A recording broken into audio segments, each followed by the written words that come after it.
En el tercer informe de gobierno, el presidente Peña Nieto manifestó su preocupación por la economía, atribuyéndole básicamente esa preocupación a factores externos. Podemos comentar nuevamente que insistir por parte del gobierno en las políticas de austeridad fiscal y en las reformas estructurales implica no reconocer que tales políticas son las causantes de la alta dependencia en que ha caído la economía nacional en torno del comportamiento de las variables externas. Es decir,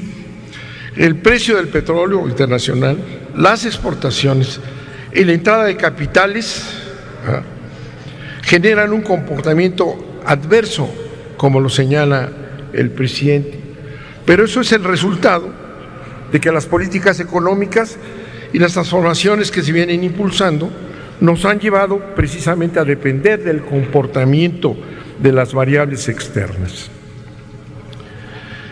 Esto implica seguir desatendiendo la generación de empleo y el desarrollo productivo, que es la base de todo crecimiento económico. Lo que le da fortaleza y blindaje a una economía frente al shock exterior es precisamente el desarrollo de las fuerzas productivas y no las políticas fiscales restrictivas que se están instrumentando, las cuales ahondan los rezagos productivos y nos colocan en una situación de mayor debilidad y de fragilidad frente a los problemas externos. Se nos dice que somos una nación con proyecto y futuro, pero esa claridad del rumbo y ese proyecto de nación que tiene el gobierno es favorecer al gran capital a través de políticas de austeridad fiscal y las reformas estructurales que han achicado el tamaño y participación del gobierno en la economía y han incrementado la participación de la cúpula empresarial nacional e internacional, que se está apropiando de los sectores estratégicos de la economía, acentuando precisamente la desigualdad del ingreso, de la riqueza en el país. Ello no se ha traducido en mayor crecimiento, ni en mayor empleo, ni en mayor bienestar para las familias. Por el contrario, la economía nacional cada vez crece menos, aumenta el subempleo y la economía informal, y el número de excluidos, y aparejado a ello, además, se aumenta la violencia y la delincuencia organizada a lo largo y ancho del país. Esa claridad de rumbo de la que nos hablan pone en riesgo la seguridad nacional, ya que nos lleva a depender de la entrada de capitales, y de ahí el proceso de extranjerización que se ha impulsado, que debilita y subordina el Estado a los intereses del gran capital, a costa de desatender las demandas nacionales, como son problemas de seguridad nacional, los bajos salarios, el desempleo, y son en efecto problemas de seguridad, porque la economía no es ni siquiera autosuficiente en la producción de alimentos, de granos básicos, ¿verdad? Y dependemos cada vez más de las importaciones. Y seguridad nacional en riesgo, porque al depender de la entrada de capitales, el gobierno no ataca el lavado de dinero y en consecuencia a los grupos ligados a ello, porque le es necesario para incrementar reservas internacionales y así encarar el déficit de cuenta corriente, de balance de pagos, y evitar que se desestabilice más el tipo de cambio. Se nos dice por parte del presidente que el populismo y la demagogia no son una vía para solucionar los problemas. Y precisamente lo que se está haciendo en todas las áreas de este país es populismo y demagogia. Se vuelve a decir 3 años después que la ruta trazada es la única que permitirá brindar desarrollo y que el cambio se traducirá en mayor calidad de la vida, situación que no se presenta y que además es cada vez peor. Tienen un discurso demagógico ofreciendo las promesas a las familias que no cumplen, sino por el contrario, las políticas que han llevado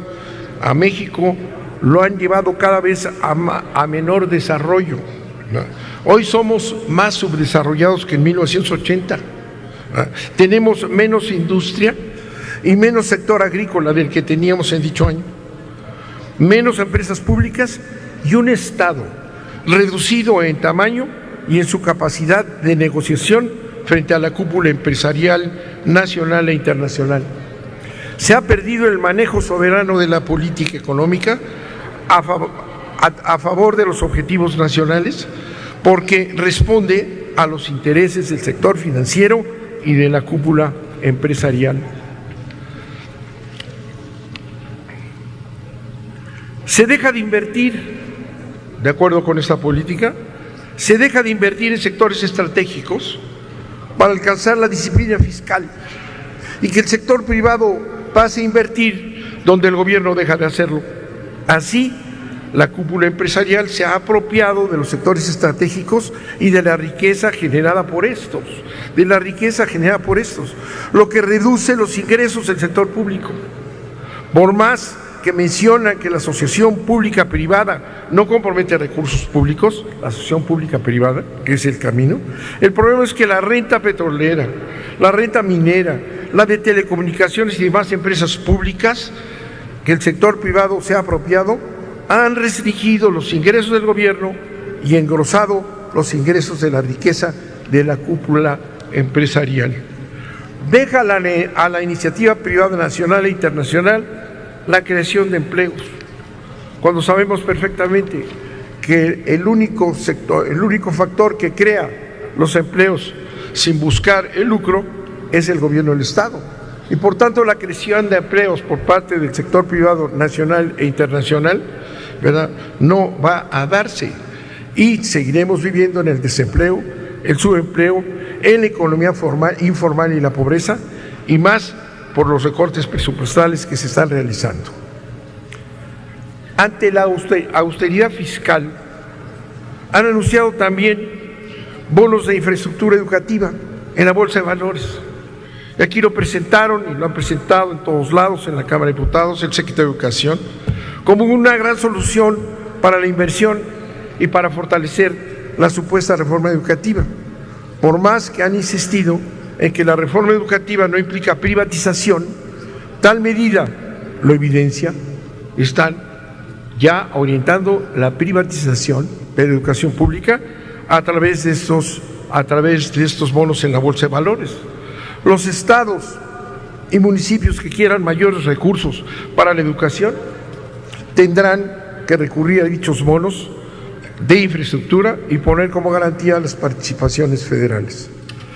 No es cierto que estemos avanzando y que hayamos avanzado ni siquiera en los años anteriores,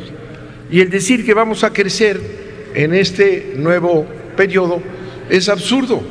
porque si no crecimos en los 3 años anteriores, hoy que se anuncia una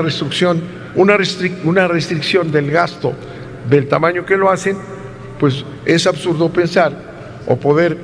siquiera decirlo que vamos a crecer cuando ni siquiera crecimos en el anterior periodo. Estamos hacia una desaparición de las únicas posibilidades que tiene el país para salir adelante. La privatización de empresas públicas, la privatización en general, la privatización que se anuncia en el sistema educativo, la privatización que está ya caminando hacia los sectores de salud, están acabando de destruir lo que construyó el Estado mexicano en décadas de enormes esfuerzos del pueblo mexicano. No podemos seguir en este camino. El resultado que nos espera en los próximos meses y años seguirá el mismo: el desastre económico, la pobreza y la entrega del país a los intereses extranjeros. Le agradezco mucho su atención, señor secretario, señor presidente, muchas gracias. Para fijar el posicionamiento.